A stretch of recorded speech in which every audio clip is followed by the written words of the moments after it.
dari Ratan Handmade atau brandnya itu Ratan Handmade, dan juga Keramik Bulan ID yang ada di sebelah hotel Pangeran. Nah itu aja. Pengalaman dulu teman-teman. Itu kalau setiap bulan puasa, pasnya gokil tuh sholat terus ya? Ya alhamdulillah. Nah itu Kak, pengen nanya dulu. Karena baru pertama kali lihat dan tahu ada orang yang serius untuk karena kreatif di industri rotan, kok kepikiran ya gitu. Kenapa Kak? Awal mulai Kak dia? Nah awal mulainya, rotan ini sebenarnya salah satu warisan kerajinan di Riau gitu ya. Sedangkan kita tahu sendiri kalau Riau ini minim kerajinan sebenarnya.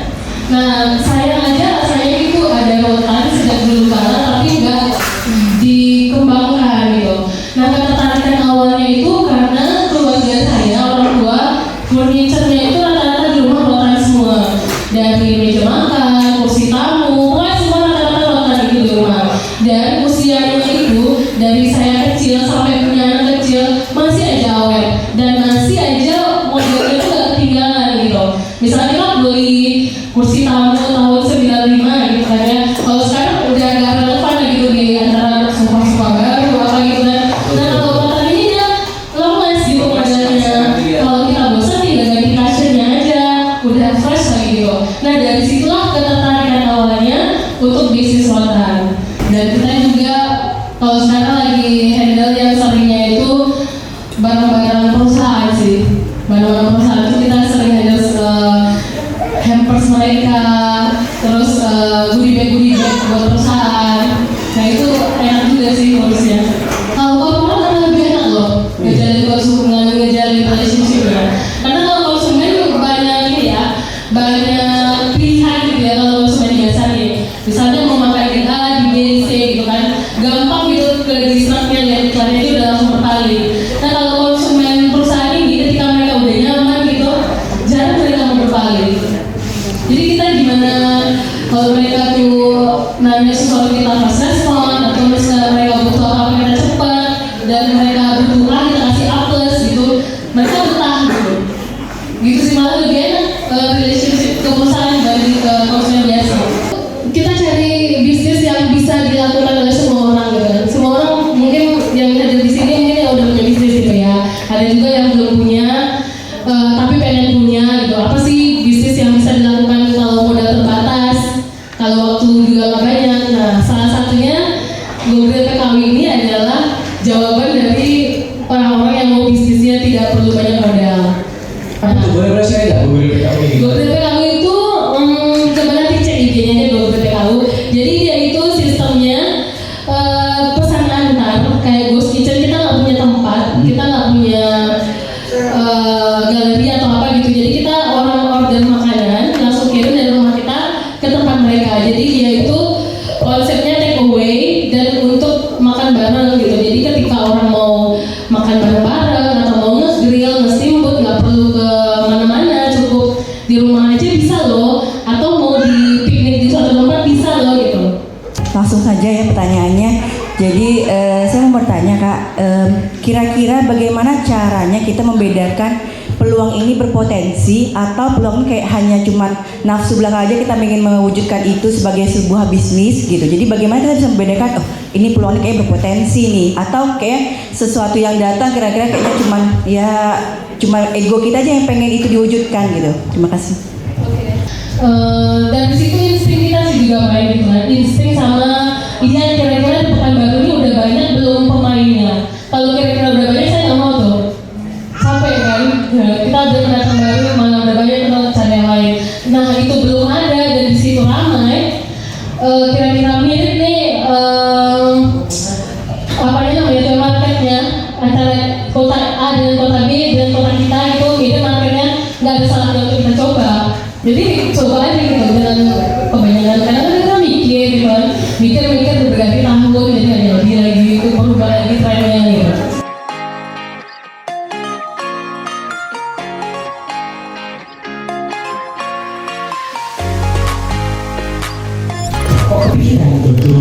Jadi sebenarnya kalau saya teman-teman tahu, Budi sendiri tidak pernah punya pikiran, punya usaha brand fashion, apalagi jual jilbab yang notabene mungkin Budi nggak mungkin pakai jilbab, kepikiran sama sekali jual jilbab, jual mukena, jual baju perempuan. Tapi pada saat itu, singkat cerita, di 3 tahun yang lalu, tepatnya di 2019, Budi berencana ingin menggelar sebuah perhelatan akbar di Pekanbaru yang kita tajuk sebagai 1 dekade Budi Tama Berkarya, yang mana pada saat itu rencananya kita akan membuat pagelaran atau fashion show baju wedding.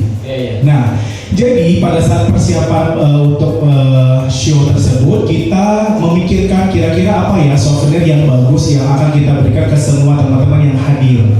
Nah, ini rahasia Allah, rahasia Tuhan. Saya juga nggak pernah kepikiran. Akhirnya saya kepikiran untuk bikin baju Melayu dan scarf, jilbab, untuk kita berikan percuma ke semua tamu-tamu yang hadir nanti pada saat pagelaran 1 dekade Budi Tama Berkarya, yang pada saat itu tidak ada sedikit pun hubungannya ingin jual jilbab, ingin jual baju, ingin jual mukena, apalagi ingin jual baju Melayu.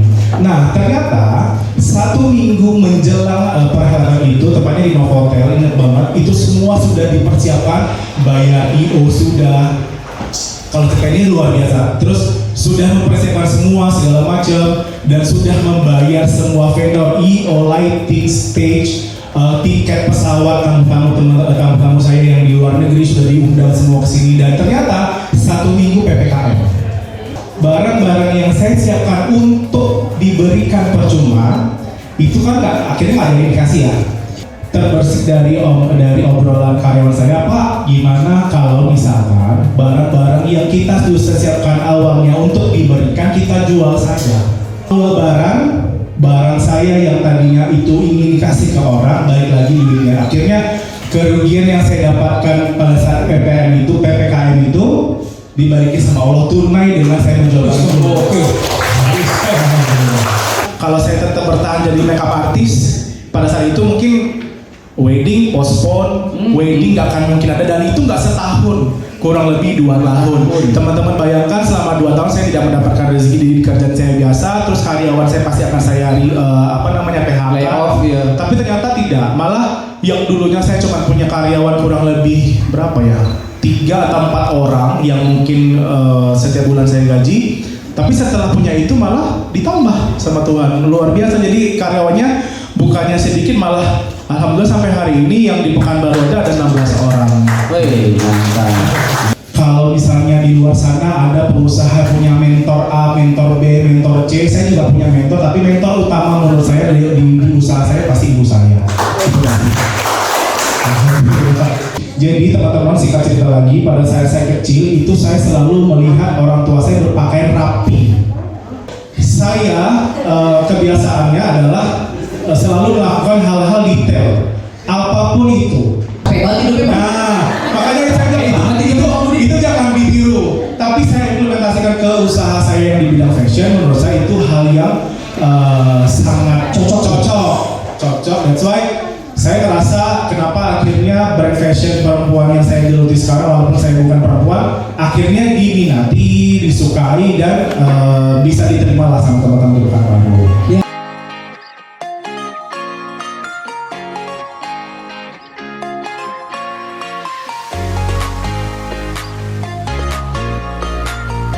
Ini saya buka di sini. Ini cobaan luar biasa yang Tuhan kasih ke saya, yang pernah saya lewati di bisnis saya ini. Dan itu value-nya bukan ratusan tapi miliaran. Sebenarnya saya ingin sharing ke teman-teman di sini adalah sebenarnya cobaan ataupun masalah yang kita alami di bidang fashion ini, teman-teman jangan pernah percaya 100% sama vendor apalagi konveksi. Apalagi saya yang masih dalam hitungan masih UMKM ya. Buat teman-teman di pelaku bisnis fashion, triknya itu biar teman-teman gak boncos di modal. Terus yang kedua, mapping bisnisnya harus jelas.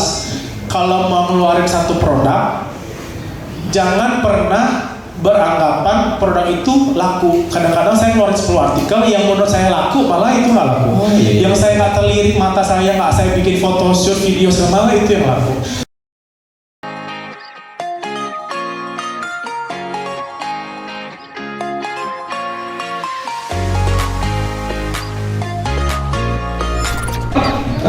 cuma tahu bisnisnya, cuma tahu role modelnya. Secara personal juga nggak terlalu tahu, tapi saya terlalu tahu kalau ngomongin Castle itu ngomongin movement. Mulai di pop up store, terus bareng-bareng ada campaign dengan teman-teman, kalau ada setiap ulang tahun dari usahanya dibikin campaign bareng-bareng anak panti asuhan segala macam. Kenapa kepikiran bisnis clothing bisa kayak gitu cara jalanin Sol? Ini cerita panjang, kita 1,5 jam kayak gini. Boleh. Benar. Yes. Aku private dikit boleh ya. Kenapa pilih bisnis clothing? Sebetulnya aku mulai itu lumayan telat. Kenapa? Karena era ketika aku mulai itu disuruh sudah fase turun. Sebetulnya. Berapa tuh? 2014. Betul. Itu juga penting sih. Bangun brand based on story itu penting. Iya. Jadi nggak cuma semata-mata kalau aku lihat sekarang tuh banyak yang bikin brand. Pokoknya bikin gimmick lah gitu, bisa bikin gimmick dari door, terus dalam 2 bulan, 3 bulan turun, hilang semangat. Masalah kalau bikin brand itu nggak bisa cuma 9-2 bulan kan, ini dalam 9 tahun berproses. Mungkin kita akan baru kelihatan ada yang di tahun kedua, ada yang di tahun kelima, ada yang di tahun ke-6, siapa yang tahu? Sekali lagi momentum itu tidak ada yang tahu. Jualan pertama di mana? Facebook, ya kan? Di Twitter. 2014 sudah ya? 2014. Jadi itu semua cuma platform. Nggak ada masalah, mau pindah sekarang kayak main di TikTok main. Itu proses adaptasi namanya. Nah, ketika event itu kita buat pertama, ternyata antusiasnya tinggi sekali. Tahun berapa? 2020. Kalau sebelumnya kita juga ada event, kayak inilah buka booth di sekolah gitu kan, atau di kampus gitu kan, ya buka booth jualannya seadanya lah gitu. Itu termasuk kita trial error dari produk brand menjadi event base. Nah, jalan sekali, jalan 2 kali, jalan 3 kali. Oke, ternyata kita setelah beberapa kali event, kita bisa nih datangin massa. Kenapa nggak kita coba lagi masanya? Itu yang pertama pikiran. Kenapa kita coba lagi masanya? Iya. Seenggaknya kalau yang kita ajak belum punya masa kita bagi. Iya, kolektifnya di situ mulai Begitu. Jadi teorinya begini. Anggap kita punya masanya ada 1 lingkaran. Nanti ada ini yang punya 1 lagi ini masanya ada tapi lingkarannya kecil. Dengan adanya event kolektif itu kan ada irisan yang terbentuk. Itu yang pengen kita cari. Jadi positioning brandnya itu sudah ada, dan ketika demand-nya ada kita tinggal supply. Tapi kalau misalnya demand-nya belum ada, gimana? Ya coba bikin demand-nya.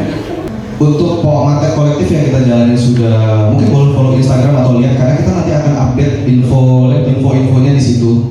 Pop-up market kolektif itu aku sebenarnya lebih concern di situ ya sekarang. Soalnya targetnya kita itu lebih untuk ngebantu brand lokal atau UMKM yang terutama konsentrasinya di bidang produk non F&B. Kenapa non F&B? Karena kapasitas itu tidak di situ. Cuma nanti itu misalnya bisa akan aku coba bantu juga. Nah, itu kita sekarang ada kurang lebih sekitar 59 atau 60 brand di bawah kita. Yang sudah ada 50 brand lokal akhirnya bisa bareng-bareng sama bisa bareng. More Station ya. Dari clothing, aksesoris, macam-macam sampai ada yang bikin sabun juga. Sekreatif itu berarti ya? Jadi sebenarnya market Pekanbaru ini gede lah, gede banget market Pekanbaru ini. Dan kapasitas di sini tuh daya beli itu tinggi. Daya beli itu tinggi, kita aja nggak lihat. Iya. Karena kita nggak tahu. Konsumtif sih memang. Karena kita ngecek toko ini, kita lihat di Shopee misalkan, rupanya Pekanbaru. Itu dia. Aku banyak ketemu yang kagetnya di situ. Ini brand Pekanbaru. Ini brand Pekanbaru. Kita bangun sistem dulu atau branding dulu? Kalau tadi ditanya yang mana sistem duluan atau branding duluan, aku udah pasti bakal bilang branding duluan. Karena branding itu fondasinya. Sistem itu akan dibutuhkan ketika kita sudah ada salesnya, sudah ada cash flow-nya, sudah ada bisnis yang berjalan. Kita realistis aja ya, maksudnya kita bangun sistemnya, udah jadi, udah ready. Tapi customer nggak ada. Untuk apa sistemnya? Sebetulnya, gitu kan? Kalau branding itu duluan ya, karena branding itu yang akan orang tahu, yang akan orang ingat gitu. Tapi jangan lupa ketika branding itu berjalan harus seiringan dengan kita juga develop diri kita juga.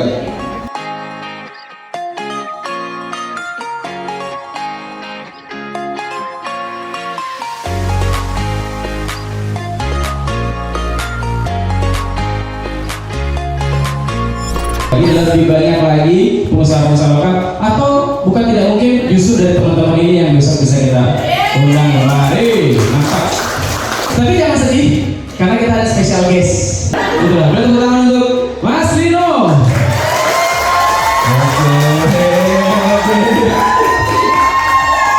Boleh sapa dulu. Nama saya Patrick Abronis, saya salah satu owner dari restoran Mas Lino gitu loh. Karena kita nge-build bisnis ini nggak sendirian, saya bersama teman saya. Mas, mana temannya?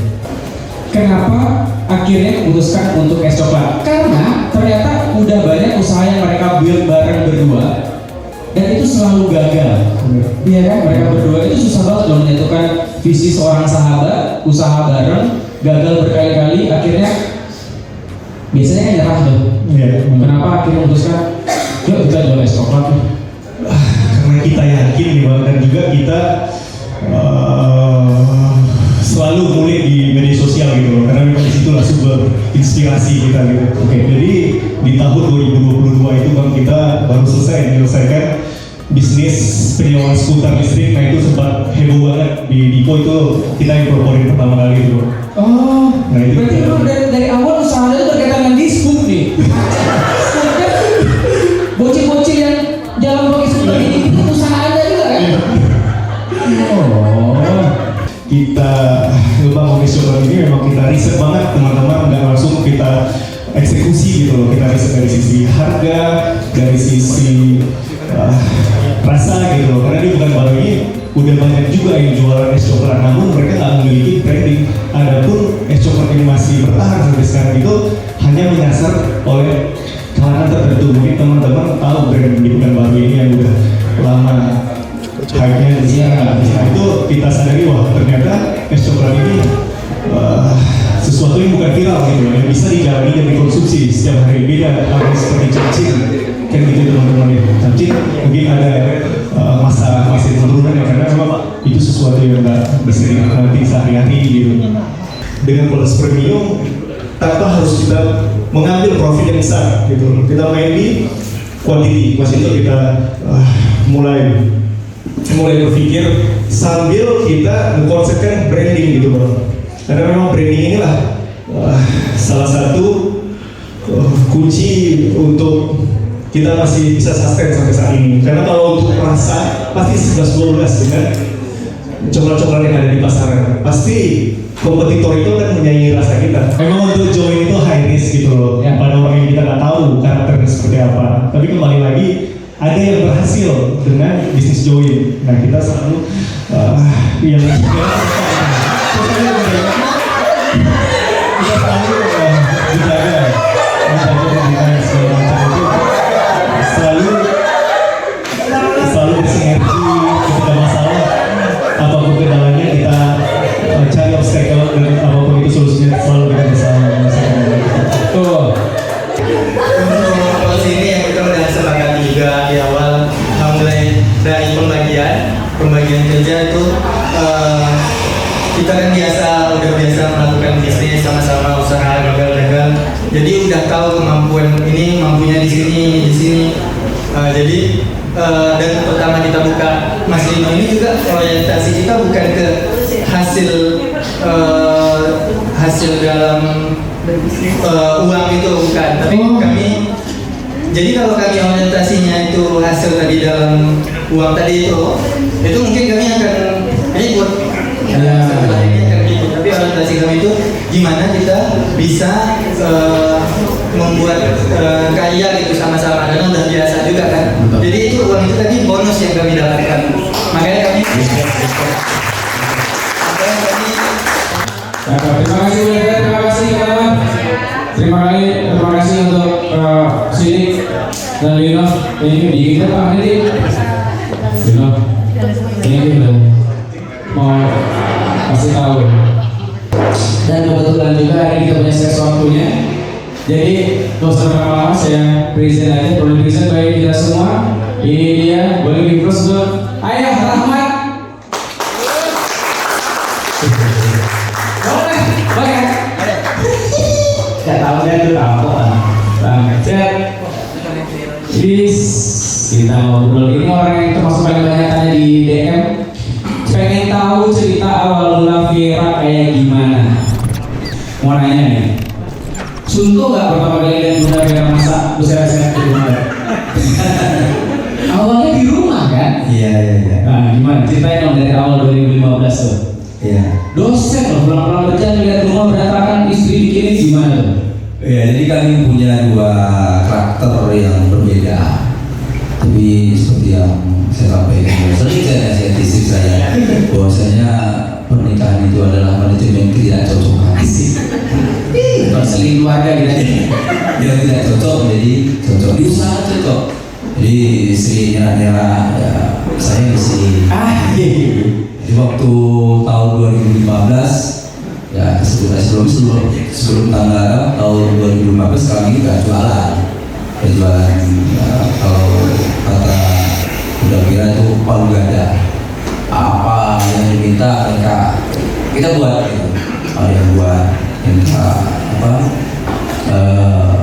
bakso ikan patin yang notabene udah kira enak gitu atau nggak suka dengan aromanya dibikin ya, tapi karena kebutuhan cuan duit ya iya kan ya harus mau nggak mau ya disiksa dikit, tapi oke gitu jalan. Kita itu mulainya dari rumah dulu gitu. Oh iya. Viralnya itu di rumah, bukan di Pekanbaru. Malah orderan waktu di Pekanbaru di rumah itu sampai 100 kotak, mungkin ada bisa lebih gitu. Setiap pagi bus travel itu datang jemput kue talam durian itu ya setiap pagi itu ke rumah, buat ke rumah, nanti dari rumah sampai ke Selat Panjang, sampai ke Pekanbaru gitu loh. Kamu baik lagi gitu ya. Dia nanya, ini produk di mana? Oh ini Pekanbaru. Loh, kami kok nggak tahu di mana. Di awal, saya pikir ya untuk mulai memperkenalkan ini ke media sosial, ini kita agak sedikit nervous nih, kurang percaya diri gitu. Nanti kalau dinilai oleh food blogger, boleh katakan enak, ya kan menanggung nih buat usaha kita gitu. Tapi kita yakin aja deh gitu apa sih komennya. Walaupun ada yang mirip sedikit, secara kalau dinilai mungkin poinnya 7 gitu. Oke. Nah, di situ ketika melihat usaha sudah mulai meningkat, di situ saya putuskan untuk keluar dari resign dari jabatan saya sebagai sekretaris jurusan.